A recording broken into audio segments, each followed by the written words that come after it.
Muraho neza nshuti bakunzi ba Iwacu Connect, ni muri cya gikoni cyacu.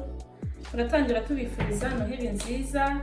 Abantu tutabonanye kuri Noheli, mbifurije Noheli nziza. Turacyari mu cyumweru cyo kwizihiza ivuka rya Yesu cyangwa Yezu, biraterwa na buri wese uko abivuga. Noheli nziza rero, ndakeka mwese Noheli yarabagendekeye neza. Dukomeje mu mwaka mushya tubifuriza ibyiza, amahoro n'imigisha bituruka kuri Nyagasani, mwese bibagereho. Ubwo rero mu kwizihiza umwaka mushya mwaranyibagiwe ariko nagarutse wera kuba ndi kumwe n'umubebe. Ntabwo biba byoroshye ngo mbagezeho utuntu twiza tw'ubwenge, ariko nanze ko dusoza umwaka ntaberetse akantu kihuse, kadatinze, kadasaba byinshi. Mushobora gutegurira umuryango mu gitondo rya funguro bita ngo breakfast. Hari ukuntu umuntu abyuka ananiwe akumva nta bintu byinshi afite byo gukora, cyangwa se n'umugati ukabura. Rero uyu munsi ngiye kubigisha gukora capati y'amazi. Capati y'amazi ni capati yoroha, ushobora gukora mu minota 5, abantu bicaye ku meza ugahita ubashyira capati zishyushye bakarya. Uko rero tugiye kwiga gukora capati z'amazi. Dusoza umwaka turakomeza tuzirye na nijoro dutegereje ko umwaka urangira. Ushaka akantu kagashya ukorera famiye, kwa kundi ziba zicaye, kwa kundi baba bicaye bategereje ko umwaka urangira, babe bagrinyota cyangwa babe bahekenya. Ushaka gukora utunyobwa, ushaka gukora udukrepe. Njyewe uyu munsi ngiye gukora capati z'amazi. Uyu munsi abana bazinyishyuje, babyutse bansaba umugati. Nibuka ko nibagiwe kugura umugati, ariko nibuka ko mfite amagi mu nzu, mfite n'ifarini. Ndavuga mbere kanze mbereke icyo mbakorera. So rero mboneyeho kubigisha nanjye ne kubiherana buno bumenyi ukuntu tugiye gukora capati z'amazi.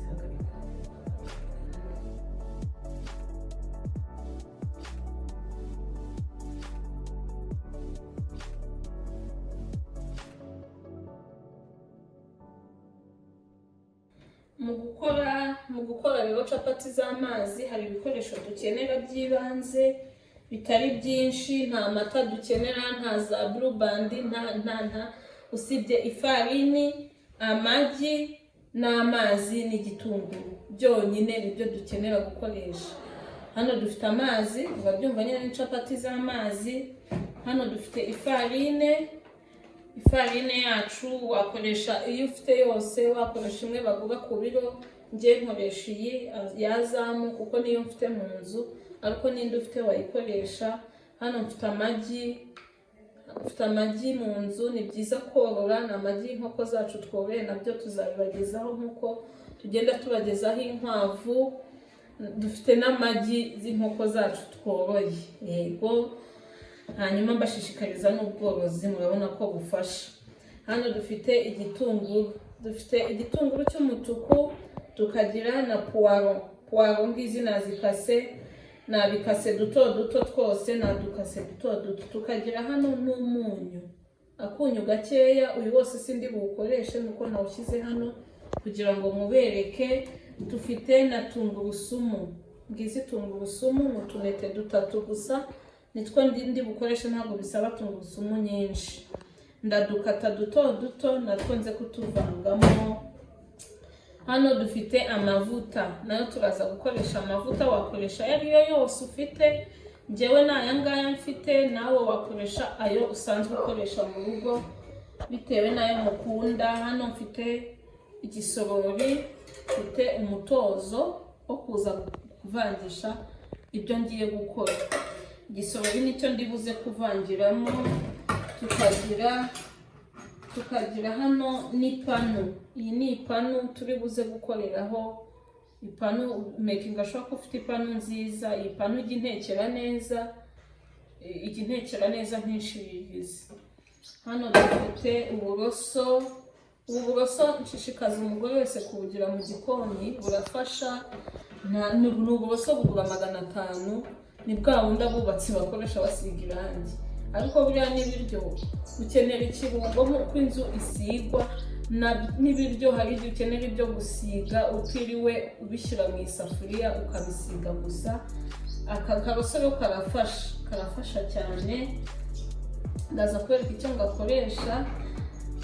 Iyi dushe nayo ndaza kwereka icyo nyikoresha. Icyuma nacyo mwakibonye ko cyamfashije gukata bino, ngiye no gukata tungurusumu, hanyuma mbereke ukuntu mbivanga vuba vuba. Murakoze.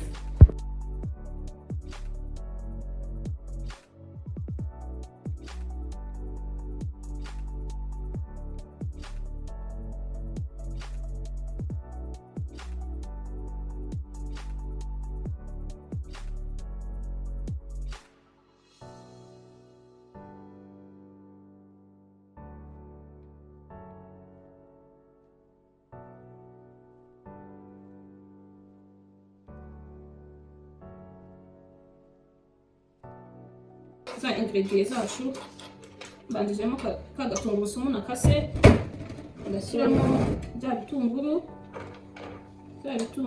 byose ndabivanga, ndabishyiramo.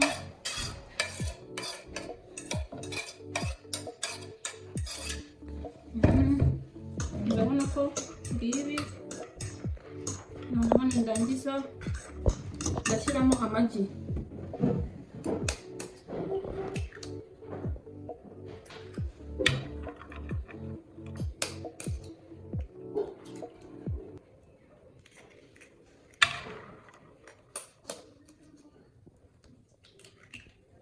Murabona inkoko zacu ko zifite amagi asa neza arimo umuhondo, wagira ngo ni amanyarwanda neza. Nabyo tuzabigisha ibanga ryabyo yo kugira inkoko zitera amagi arimo umuhondo kandi atari inkoko z'inyarwanda. Mwabonye, ubu tugiye kuvanga, tugiye kubivanga.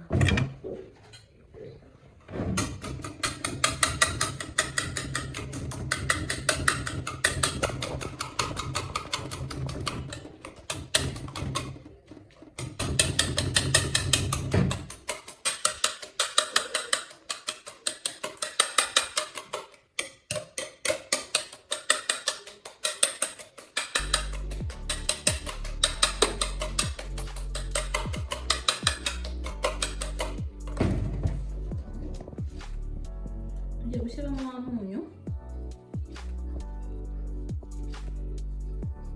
Nabona ko ari umunyu mpimisha intoki, ntabwo ari umunyu mwinshi.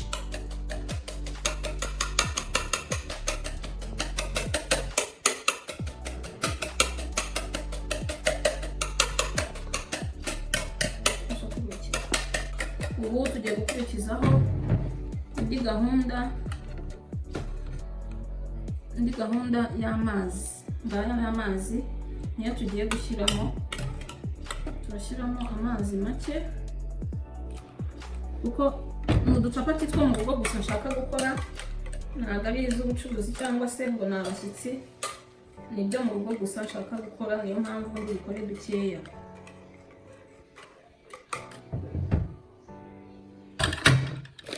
Tugiye gushyiramo ya farine yacu, ndayoresha kano.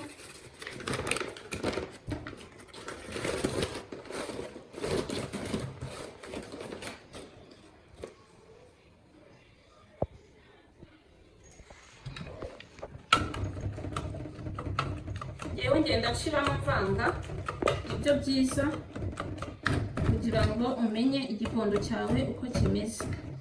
Ngenda nshyiramo farine mvanga.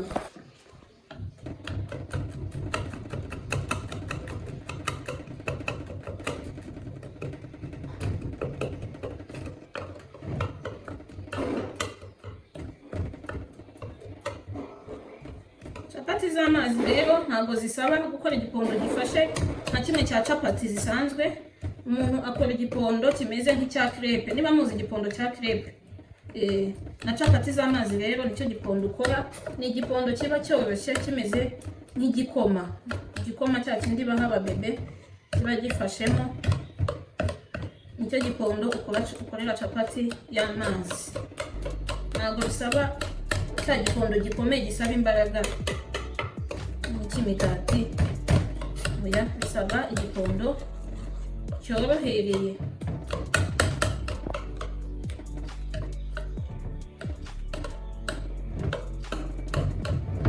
Nashyiramo amavuta mbone gukomeza kuvanga igipondo cyanjye. Amavuta ntabwo dushyiramo menshi, dushyiramo amavuta, murabona ko nshyizemo utu dupfundikizo tubiri gusa. Murabona ko capati y'amazi ntabwo isaba ibikoresho byinshi pe, ngo biramara amavuta, ngo biramara iki, hoya. Ni amavuta make ushyiramo ugakomeza uvanga. Ndakomeza mvanga kugeza igihe binoze, hanyuma mbereke uko zitekwa.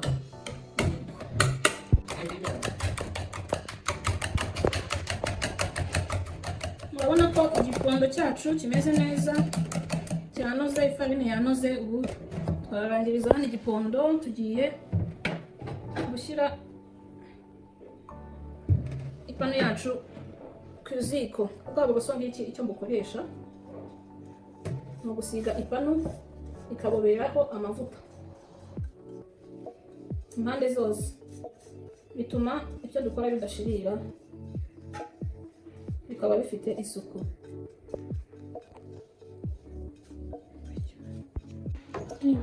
Iyi rushe yacu niyo ngiye mpimisha ingano ya capati nshaka, nawe bapimisha iyo ushaka bitewe n'ibyo ufite mu rugo.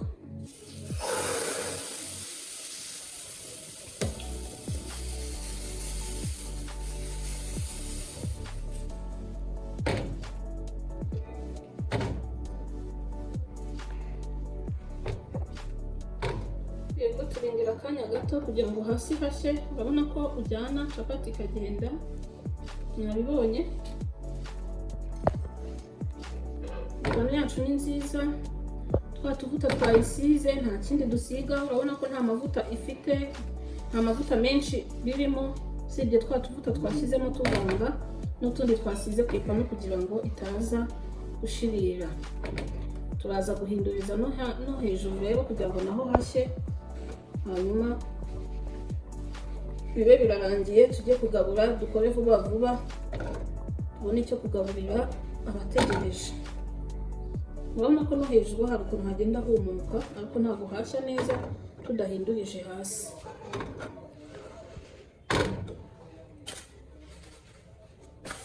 Nabibonye rero, guhinduriza ntabwo bikomeye, uraterera. Aka kantu ko guterera nakizi igihe, hari igihe kagorana, ariko bikugoye ushaka gukoresha n'isahani, ukawubika ku isahani, hanyuma ukaza kongera ukubika ku ipanu, kuko ntabwo wahita wiga gusimbiza capati, bisaba kubyiga. Rero hari igihe ushobora gusimbiza igapfa. Kugira ngo rero idapfa ukabyirinda, ushobora gukoresha isahani, ukubikaho isahani, warangiza ukaza kongera kuyisubizaho nk'uko ushobora kubikora ku mureti. Murabibona rero ko capati yacu imeze neza cyane, imeze neza cyane. Murabibona imeze neza, ahandi hasi hahiye neza ndetse n'ahandi hahiye pe.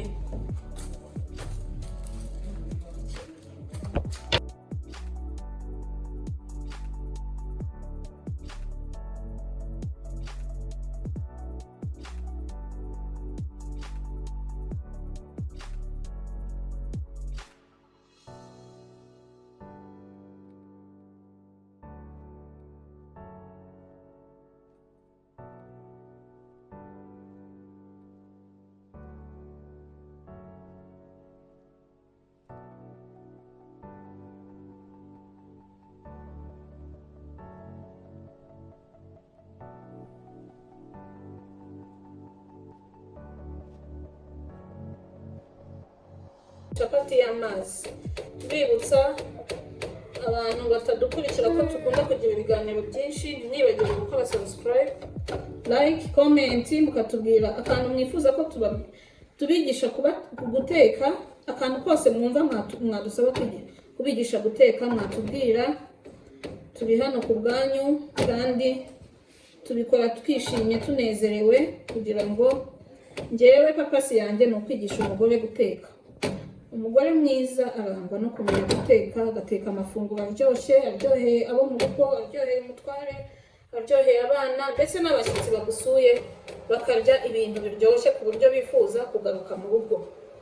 Nta mugore rwose utazi guteka, kandi aba agomba kumenya guteka ibintu biryoshye. Mwongereho ko kuba bigomba kuryoha, atari ugukora ibintu bibishye nk'ibyahehe muri resitora za zindi zo hasi, nanze kuzivuga mu izina. Rero ndi hano ku bwanyu badamu, ndi hano ku bwanyu abagabo, mwagiye mubona uburyo n'umugabo nawe ateka.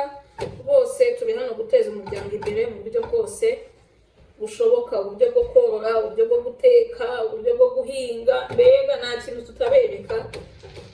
Mujye mutubwira ibyo mushaka ko tubagezaho. Bose murakoze, murabona ko ibintu dukora ntabwo ari byo tuba twateruye ahantu, ni ibintu twikorera twebwe ubwacu. Capati rero uyiha forume ushaka. Nk'ubu murabona ko njyewe nagiye nziha forume nshaka. Hari iyo nahaye forume y'ikiziga ngiyi, hari iyo nahaye forume imeze nk'iya sambusa ngiyi. Rero nawe uyiha forume ushaka igishyushye. Iyo igishyushye irahinika, urabibona. Yego murakoze, tugiye ku meza rero, ni karibu.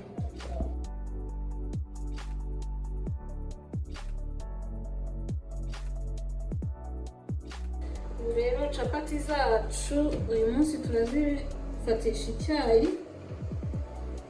icyayi cy'amata. Nkoze icyayi cy'amata kubera ko capati nta mata twashyizemo. Ibi byatsi ni ingenzi. Iyi ni cinnamoni. Cinnamoni ni nziza, mujye muyikoresha mu cyayi, ni nziza, ifasha muri stress n'abantu bagira ibibazo byo kubura ibitotsi. Irafasha mu kubona ibitotsi, abantu bagira ibibazo byo kubura ibitotsi. Izi ni cloves, murabizi akamaro ka cloves, irinda za diyabete n'izindi ndwara nyinshi. Dushyiramo udu cloves dukeya cyane, si ngombwa byinshi. Hano rero icyayi cyanjye nkunda gukoresha ibyatsi. Abantu benshi bajya baza kunsura bakanyishyuza icyayi. Iyi ni umwenya. Umwenya ni mwiza, ufasha mu ndwara z'ubuhumekero. Ni mwiza rero kuwuteka mu cyayi. Iyi ni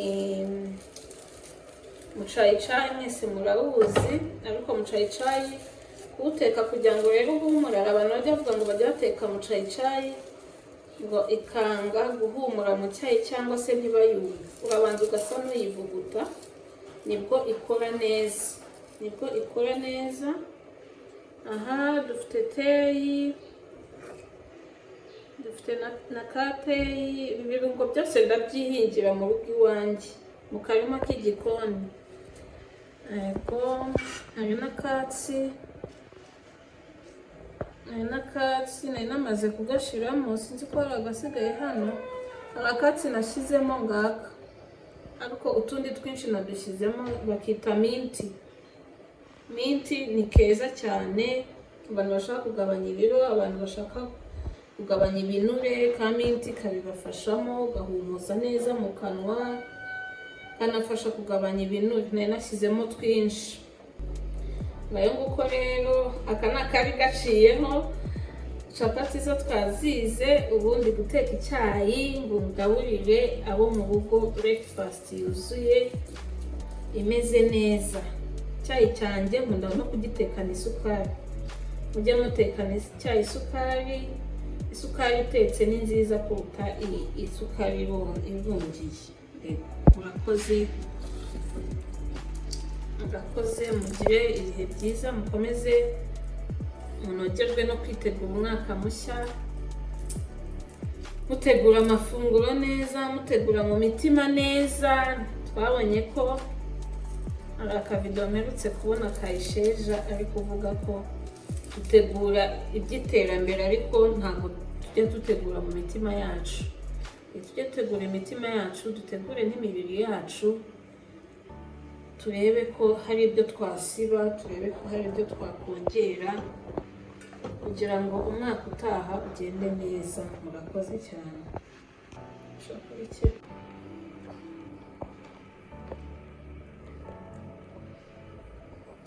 Iyi ni tangawizi. tangawizi yanjye ndayirakwa.